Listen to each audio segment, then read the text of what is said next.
Alors, je suis née à Ravanosa. Chez nous, on dit Provence.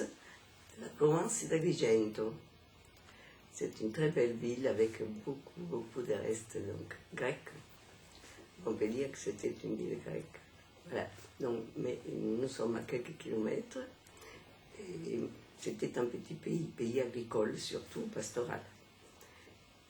Qu'est-ce que j'ai des très beaux souvenirs de mon enfance, personnellement. Par contre, ce qui s'est passé, c'est moins agréable. J'ai grandi pendant la guerre, donc le pays n'était pas très riche déjà, et la guerre a procuré beaucoup plus de misère. Voilà, je veux dire que j'ai eu de la chance d'être dans un milieu aisé, mais ça ne m'a pas empêché de voir ce qui s'est passé autour de moi. Comme j'étais un tout petit peu difficile, étant fille unique, je n'aimais pas tellement beaucoup de choses. Donc j'étais un peu gâtée. Et alors ma grand-mère, pour me faire comprendre ce qui s'est passé vraiment, donc très discrètement, chaque année, pour les fêtes principales, elle portait quelque chose à des personnes donc, dans la nécessité. Et maman n'était pas pour, parce que c'est vrai que c'était quand même pas très beau à voir, mais ma grand-mère, elle y tenait beaucoup. Donc, par exemple, il y avait une famille qui était d'une personne seule, elle portait un grand pain. On faisait des pains à la maison à l'époque. Donc, c'était ou un peu de farine, ou un peu de farine et de l'huile, ou quelques peu d'argent. Donc, mais ça, c'était toujours le soir et discrètement. Eh bien, je peux vous dire qu'il y avait... Ça m'a choqué beaucoup. Maman avait raison, il y avait de quoi être choqué, parce que il y avait encore de petites maisons, mais le sol était interbattu encore, par exemple. Bon, une petite lampe, parce que déjà, c'était pendant la guerre, donc pour s'éclairer, c'était pas si facile que cela, étant donné qu'on n'avait pas toujours l'électricité. Mais ces personnes étaient avec une bougie quelquefois. Donc, et c'est drôle, moi j'ai eu l'impression que c'était pratiquement le purgatoire, pour ne pas dire plus. Donc voilà les souvenirs, voilà pourquoi. Et peut-être je voyais beaucoup plus que d'autres enfants de mon âge.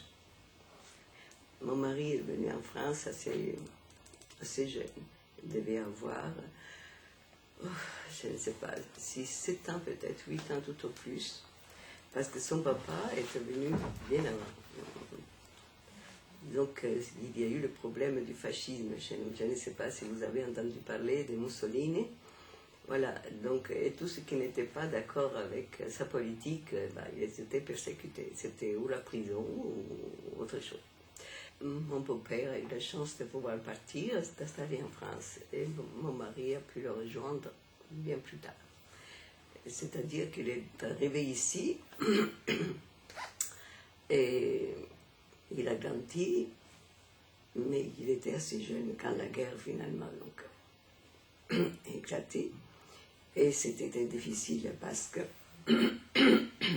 excusez-moi, donc s'est posé le problème, étant donné qu'ils étaient italiens et que la France était occupée par les Allemands, qui étaient pratiquement chez eux. Donc ils avaient le droit de pouvoir militariser les Italiens qui étaient en France. Et mon mari a dû faire un choix. Donc il a été effectivement démenté pour pouvoir être dans l'armée allemande. Et beaucoup d'amis, mon mari avait déjà fait le pas d'aller faire la résistance. Donc il a choisi la résistance française. Voilà. Donc très jeune, il a fait la résistance. Donc c'est que, on va dire, pendant la guerre, entre l'Italie et la France, il n'y avait plus de communication possible, étant donné qu'ils étaient en guerre, les deux pays. Et donc il y avait eu une coupure nette avec les enfants. Une sœur donc, de mon beau-père qui était restée en Italie, comme avec ma maman, parce qu'ils étaient parents en fait. Et bon, donc dès la fin de la guerre, mon beau-père n'avait qu'une idée, d'aller revoir cette famille qu'il avait laissée depuis tant d'années. Et il avait aussi surtout le désir que son fils le découvre, puisque étant donné qu'il était parti très jeune, il avait pratiquement oublié même l'image de ces personnes. Donc il tenait absolument à qu'ils reviennent. Bon, le premier voyage qu'ils ont fait, c'était peut-être on appelait ça, des trains à bestiaux. Hein. Donc c'était encore pour circuler, ce n'était pas si simple que ça, c'était des wagons avec des sièges en bois, etc. Mais donc, ils sont venus, et bon, ça a été les coups de foudre, voilà. J'ai connu mon mari, et bon, bien entendu, mes parents n'étaient pas tout à fait pour, parce que j'étais très jeune, avant tout, et deuxièmement, parce qu'ils voulaient que je finisse au moins mes études. Bon, mon mari, il avait promis, hein, oui, je donnerai le temps de terminer les études, bon, mais après, c'était un peu long. Alors, ça n'a pas été simple. Donc, il fallait choisir entre petit peu, j'ai choisi mon mari, voilà. Et je suis venue en France pour ça. Ça n'a pas été simple de laisser la famille, mais, comment dire, j'aimais beaucoup mon mari, et deuxièmement, je savais qu'il y avait la belle famille qui allait m'accueillir, et je connaissais un peu la France, étant donné que j'ai eu la chance de faire quelques années de français, et que maman déjà me parlait de la Révolution française, et qu'elle aimait beaucoup donc, la France. Voilà, disons que j'étais presque un pays connu, je dis presque, et donc, comment dire, j'ai décliné moins. Puis c'est vrai qu'avec mon mari à côté de moi, je me sentais invincible. Et mon mari m'avait prévenu, en fait. Voilà. Donc, je n'étais pas comme les autres qui s'attendaient à trouver Paris quand ils arrivaient dans la Loire ou ailleurs. Hein. Donc, il m'avait dit, effectivement, il m'avait expliqué les usines, la fumée. Surtout, comme on devait y rester quelque temps avec mes beaux-parents, parce que pour trouver un petit appartement, un logement, c'était vraiment la crise. Donc, je n'ai pas été très, très surprise. Alors, mais comme il m'avait parlé justement de cette crise de logement, alors je vais vous faire sourire un peu, et je suis arrivée, c'était juste la Vogue, la première dimanche de la Vogue. Donc, comme nous sommes arrivés en pleine nuit, les taxis de Saint-Étienne, parce que le temps s'arrêtait à Saint-Étienne, arrivent sur Fermeny et on passe devant la place du Bray. Oh, je me suis dit, mon Dieu, mais c'est vraiment si triste que ça pour le logement. Les personnes habitent sous des cabanons, puisqu'il y avait, bien entendu, tous les cabanons de la Vogue. Hein. Alors, la première fois que je les ai vus, je n'ai pas osé dire grand-chose. Donc, mais quand nous sommes arrivés, mes parents habitaient, mes beaux-parents, à l'époque habitaient celle que maintenant c'est la rue Benoît-Farchon. À l'époque, c'était la rue de l'hôpital, parce que l'hôpital était juste en face. Hein. Donc, pour aller dans cette rue, nous sommes passés sur la place du marché de Fermeny, vous connaissez, la bourse. Et il y avait, bien entendu, la Vogue aussi. Alors là, ça a été plus fort que moi. J'ai dit, mon Dieu, mais ces pauvres gens habitent comme ça. Donc, bon, il m'a expliqué de toute façon du lendemain, de l'après-midi, j'ai commencé à entendre la musique et c'est là que j'ai découvert Tino Rossi. Hein. Parce qu'on n'entendait que ça. Voilà, donc ma première surprise. Alors, la deuxième, bon, bien entendu, c'était, comment dire, c'était assez sombre. Chez nous, c'était pauvre peut-être, mais les maisons étaient un peu blanches, on avait beaucoup de soleil. Donc ce qui faisait que j'avais, même quand j'allais à l'école en plein hiver, il y avait, dès qu'il y avait un petit rayon de soleil, les grands-mères se mettaient devant la porte pour tricoter ou pour reposer. Donc c'était autre chose. Et alors, mais comme on n'avait pas de neige, j'attendais la neige. Mon mari me disait, mais la neige, tu sais, à partir de novembre, nous pouvons avoir la neige. Donc je suis arrivée en octobre, novembre passe, décembre s'annonce, pas de neige. J'étais vraiment très curieuse de cette neige. Hein. Et puis finalement, c'était le 8 décembre, et il y a eu les petits flocons. Bon, nous sommes sortis, hein, je voulais voir ça. Mais malheureusement, j'ai déchanté. Hein. Le froid, c'était terrible. Donc, Après, je ne bougeais plus de la cuisinière des fois. J'étais là parce que c'était terrible. Pour le fois, voilà, ça a été la grande surprise. J'avais des petits manteaux en laine, comme on les utilisait chez nous. Donc, quand mon mari a vu que vraiment j'avais toujours froid et que je n'avais pas envie de sortir, nous sommes allés à Saint-Étienne pour acheter une fourrure. À l'époque, on faisait les fourrures des moutons, c'était la mode. Voilà, donc il a fallu... Ce qui m'a surpris, c'est vraiment le froid, donc le froid. Et puis, bien entendu, la façon de vivre des personnes. Chez nous, on commence à partir de 7 heures, même en hiver, il y a du mouvement. Ici, à 7 heures, il n'y avait personne. Déjà, maintenant, vous voyez qu'il y avait de personnes à partir de 19 heures. Mais à l'époque, c'était vraiment terrible. En plus, je suis arrivée en automne, donc les soirées arrivaient rapidement. Et peu de lumière, c'était peu éclairé, Firminy. Donc, bon, toujours de la fumée, bien entendu, c'était terrible. Vous n'avez pas de souvenir de la fumée, non. Et bon, mais c'était quand même beaucoup de personnes qui travaillaient, et bon, on acceptait. Mais voilà, c'était autre chose. Ce qui m'a pu surprendre, je vais vous faire rire aussi, ce qui m'a surpris, quand finalement, après un peu plus d'1 an, passé avec mes beaux-parents, on a pu trouver finalement un petit appartement. Et il était au milieu d'un jardin. Finalement, j'ai retrouvé un peu la campagne de chez moi. Ce n'étaient pas les mêmes arbres, mais quand même, c'était des beaux arbres. Donc, et de là, je voyais une petite mamie avec un petit chapeau et la brouette, elle allait laver son linge, parce qu'il y avait encore de l'avoir donc, ça m'a surpris énormément, parce que pour nous, chez nous, les chapeaux, il y avait encore certaines castes qui pouvaient les porter, et d'autres pas. On ne pouvait pas se les permettre. Et on prenait un chapeau quand on était bien mis pour sortir, etc. Et là, je voyais la mamie qui allait laver son linge avec un petit chapeau. Donc, ça m'a surpris beaucoup. La deuxième chose qui m'a surpris dans mon quartier, c'était le prêtre. Chez nous, vous savez, un prêtre et un grand chapeau, vous en avez dû en voir à Rome, n'est-ce pas?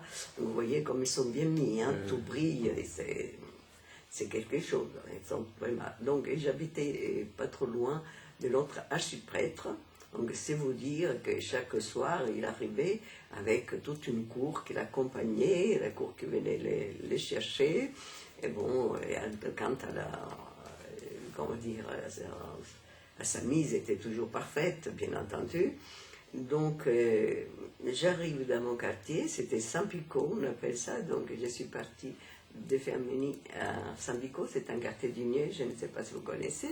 Donc, je suis arrivée à Sampico, qu'il y avait la petite église encore, comment dire, pas en fer, mais ce n'était pas encore en dur. Ils ont commencé à la faire après. Hein. Donc, j'ai vu naître pas mal de choses à Firminy. Donc, ce qui est comment dire, un tout petit peu bizarre, à la limite, c'est que j'ai vu les changements qui se produisaient en France et j'ai manqué un peu les changements qui se produisaient chez moi, en Italie. Même si on y allait pratiquement tous les 2 ans. Hein. Mais vous avez une demande d'ailleurs, je crois, sur ces sujets-là. Mais voilà, c'est la surprise. Et je voyais quelqu'un, donc je ne sais pas où on allait avec mon mari, et je voyais quelqu'un avec une grande soutane qui rentrait le charbon. À l'époque, on faisait rentrer les charbons. Donc, elle était là avec une pelle.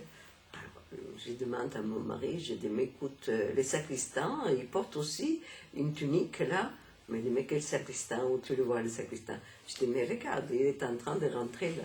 Il dit, mais non, c'est le prêtre. Alors là, je suis restée, ça a été la grande surprise. Un prêtre avec une soutane, il était extraordinaire, ce prêtre. Et avec, c'est vrai que les grandes soutanes, un béret basque, il avait une vieille moto, alors il était toujours comme ça, ça a été une surprise. Donc il n'y avait pas cette espèce de, comment dire, cette espèce de, je ne trouve pas le mot exact. Cette espèce de caste en fait, hein, d'accord, qui avait chez nous l'église catholique. Voilà. Donc j'ai apprécié beaucoup ça, par contre. Et ce que j'ai apprécié beaucoup, c'était aussi la laïcité dans les établissements. Je n'avais pas d'enfant encore, et il y a des personnes qui sont passées, parce qu'ils commençaient à parler sur la laïcité, il y avait quelques petits problèmes. Donc ils sont passés, est-ce que vous voulez signer ça, madame? Je dis, expliquez-moi ce que je dois signer. J'étais encore sans picot, elle m'a dit, oui, nous avons des problèmes sur la laïcité pour préserver la laïcité de l'école. Oh, je le fais et je vous donne plusieurs signatures si vous voulez, parce que si j'ai un jour des enfants, je voudrais bien qu'ils soient dans une école laïque. Pratiquement toutes les familles se connaissaient. Et une fois que, comment dire, moi j'ai rencontré un tout petit peu les personnes qui connaissaient mes beaux-parents. Et une fois que je suis partie sur Sampico, mais ça a été la coupure pratiquement avec la communauté italienne. À part quelques amis, mais vraiment très peu qui sont restés, que je connaissais bien, les autres qui sont partis après sur Ferme-Univers. Étant donné que finalement, on a pu avoir des logements corrects pour ces personnes. Donc moi, je n'ai pas choisi Ferme-Univers parce que je n'aimais pas beaucoup. Donc c'est un bâtiment, j'avais l'habitude des maisons. Et je préférais avoir simplement un petit logement, mais qu'il soit agréable. Voilà. Donc, nous avons préféré partir sur Sampico, puisqu'on avait trouvé ce logement. Et toute la communauté, comme toutes les autres communautés d'ailleurs, hein, que ce soit d'Afrique du Sud, du Nord, du Sud, les Polonais, qu'est-ce qu'il y avait, les Espagnols, toutes les différentes communautés qui se trouvaient là, finalement, ont pu être logées correctement. Et donc, Ferme-Univers a été pris d'assaut et ça a été, comment dire, une grande avancée pour toutes ces familles. Vous vous rendez compte, il y avait le chauffage central, il y avait les douches, il y avait l'eau chaude, c'était vraiment le summum de l'aisance. Voilà. Mais c'est vrai que j'ai perdu un tout petit peu le contact avec, à part quelques amis, avec la grande communauté, c'est vrai. Les associations, par les associations catholiques, il n'y en avait pas. On n'en avait pas besoin, parce que pratiquement les portes étaient ouvertes tout le temps. Et donc, comment dire, les personnes se sentaient moins seules. D'accord? Tandis qu'ici, l'association, il est vrai qu'il y avait, on abordait des problèmes importants. Mais là-bas, on les abordait d'une voisine à l'autre, d'une amie à l'autre. Donc, on ne sentait pas ce besoin de se réunir d'une façon structurée, quoi. Bon, ce qui était un peu structuré pour moi, c'était pour maman, qui faisait partie de l'action catholique. Voilà, c'était ces petites structures, mais en dehors de l'église, tout ce qui était vraiment laïque, il n'y avait pas grand-chose. Donc, c'est vrai que ça me surprenait un peu et je voulais voir de quoi il s'agissait. Voilà. C'était, comment dire, au début, presque une curiosité. Et pour moi, ça faisait partie de cette découverte du pays d'accueil. Et ça me paraissait normal d'appartenir à ces associations. Pour moi, c'était un pas en avant et je découvrais un peu les problèmes, parce que bon, c'est vrai que je prenais comment dire, les journaux, je lisais un petit peu aussi, les journaux, les romans, etc. Et donc, je voyais qu'il y avait des problèmes et que ces problèmes